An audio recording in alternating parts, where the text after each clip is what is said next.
Hello friends, tally prime की series में आपका स्वागत है। पिछले सेशन में हमने देखा था किस प्रकार से हमने जो कैश विड्रॉल की अपने पर्सनल यूज़ के लिए उसकी एंट्री को किस प्रकार से हमने पेमेंट के थ्रू एक ड्राइंग अकाउंट के साथ किया है। ड्राइंग अकाउंट की लेज़र बना के, ड्राइंग जो लेज़र बनी थी वो हमारी कैपिटल के अंतर्गत बनी थी, कैपिटल ग्रुप के अंतर्गत बनी थी। और इसी तरह से हमने 3000 रुपये का माल भी पर्सनल यूज़ के लिए लिया था अपने ही बिजनेस में से, तो उस एंट्री को हमने जनरल के थ्रू किया था।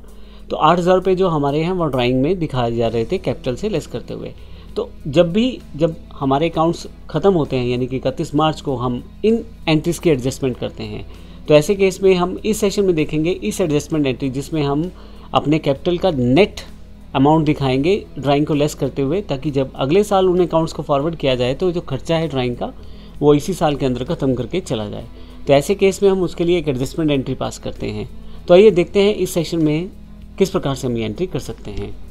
इसके लिए हमें एक जनरल वाउचर जो 31/3/2022 को एक सेटल करने के लिए एंट्री, ड्राइंग अकाउंट्स को कैपिटल अकाउंट्स के साथ मैनेज करने के लिए एक एडजस्टमेंट एंट्री पास करनी पड़ेगी, जो कि जनरल टाइप का वाउचर रहेगा। तो आइए देखते हैं हम किस प्रकार से इसे कर सकते हैं।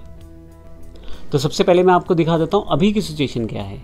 अगर आप कैपिटल अकाउंट्स में जाएँ तो टोटल 50,000 की कैपिटल जो राम ने इन्वेस्ट की थी, उसमें से 8,000 रुपये, जिसमें 5,000 रुपये जो थे कैश और 3,000 रुपये का माल प्रयोग कर लिया गया था राम के द्वारा।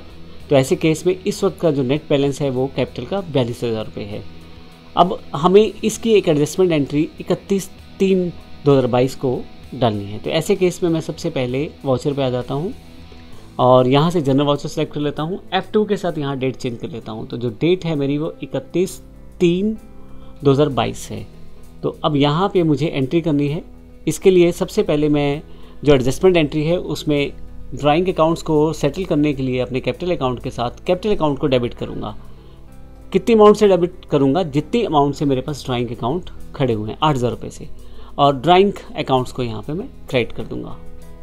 अब आप देखेंगे कि यहाँ पे इस सेटलमेंट एंट्री के बाद ड्राइंग यहाँ पे 0 दिखाई जा रही है, और फाइनली मैं इस एंट्री को एंटर करते हुए यस कर देता हूँ। आइए अब देखते हैं इसका डिफरेंस क्या रहता है। अगर मैं यहाँ से बैलेंस शीट पे आऊँ तो कैपिटल अकाउंट 42,000 रुपये है, लेकिन यहाँ पे किसी भी तरह की ड्राइंग एंट्री अब नहीं शो की जा रही, क्योंकि उस अमाउंट को हमने कैपिटल अकाउंट के साथ ही एडजस्ट कर दिया है। तो अगले साल जब हम बैलेंस दिखाएंगे या बैलेंस फॉरवर्ड करेंगे, उस केस में नेट कैपिटल का बैलेंस ही वहाँ पर फॉरवर्ड किया जाएगा। तो इस तरह से हम ड्राइंग के साथ एडजस्टमेंट एंट्री कर सकते हैं।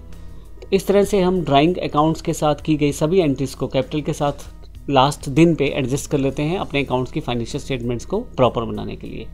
धन्यवाद।